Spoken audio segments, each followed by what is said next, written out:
Hello, greetings and welcome to All-in-One Super Coaching. Let us continue with the balancing of chemical equations. In the last lesson, we have checked the combustion, that is burning, of methane gas with oxygen. The product was carbon dioxide and water in the vapor form. Here, we can continue with the ethane, that is the next series of gases which we use in cooking. That is, a cooking gas can be a mixture of methane, ethane, propane, and butane. Okay, these gases we are going to study in detail in the second part of the syllabus called organic chemistry. Okay, the formula which we are now going to balance is very difficult, so we have to put in more effort in these reactions.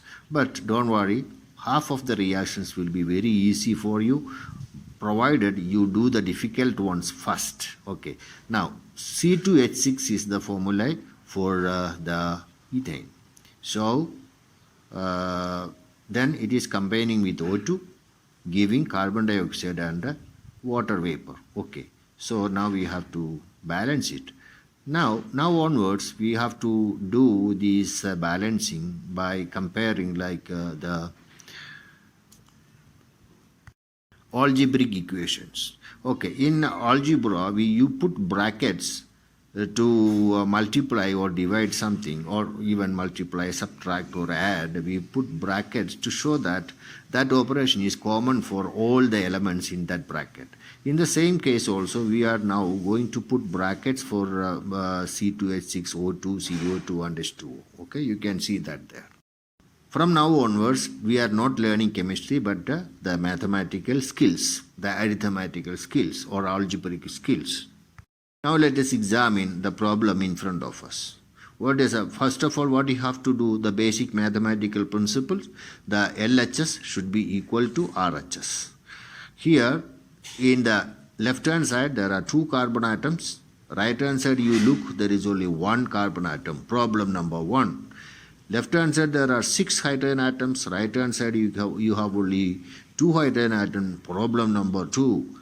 In the left-hand side, there are 2 oxygen. In the right-hand side, there are 3 oxygens. Again, problem number 3. All are problems. But don't worry, we will solve the problem one by one. You cannot solve the problem altogether. You will be confused. Okay? And also here, we can only use the trial and error method. You cannot use any rules or general principle, nothing. We only have to depend on our own intelligence and common sense again. The first point I have to tell you is that leaving oxygen alone.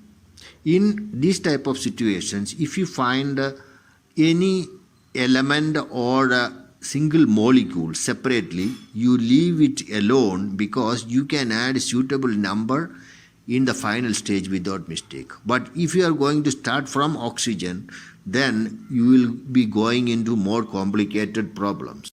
Since it will take a lot of time to go step by step of the thinking process, directly I am giving you a method similar to all these type of combustion reactions from the organic chemistry.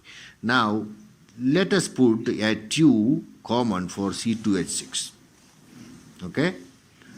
What does it mean now? Now we have changed the values.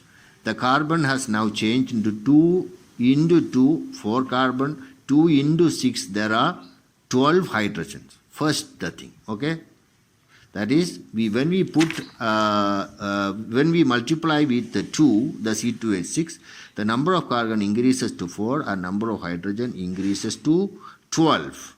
Next point is that to balance the hydrogen, because the carbon we can arrange in another way, but go to hydrogen. What is the number of hydrogen now? 2 into 6 is 12. So go to the right hand side, extreme right, and put a 6 there to make that hydrogen 12 there. So put 6 there. Okay. So now in the right hand side, left and right hydrogen is balanced, but carbon is not balanced. Oxygen, let us check. Okay, now we have 6 oxygen here and 2 oxygen here, 8 oxygens. But the problem is we have a problem of balancing the carbon. Okay, how many carbon should be there? 4. Therefore, there is only one way to make it correct. Put a 4 just before carbon dioxide. Now let us check one by one. Number of carbon left hand side is 4, right hand side is also 4. That problem is solved. One problem is solved. Left hand side hydrogen is 12, right hand side also hydrogen is 12. That problem is solved. So now only one thing left is the number of oxygen. So now in carbon dioxide, how many oxygens are there? You have seen the multiplying by 4 means 4 into 2 oxygen, that is 8 oxygens, right? Here how many? In the water, that is 6 is multiplied with the 1 oxygen, that is for 6 oxygen. Or adding together, 8 plus 6 is 14 oxygen. That is the only one left. So come to oxygen part, left hand side. How can you make this O2 14? By multiplying by 7. It's only an arithmetic thinking. So make it 7. So finally you get 2C2H6 plus 7O2 gives 4CO2 plus 6H2O. Okay, this is the shortest way of thinking and the better idea. When you are looking at in various textbooks, there can be different complicated ideas giving, and even online also. Therefore, follow this method. You can utilize the same type of thinking process in the coming equations also. Okay, see you in the next video. Thank you for listening.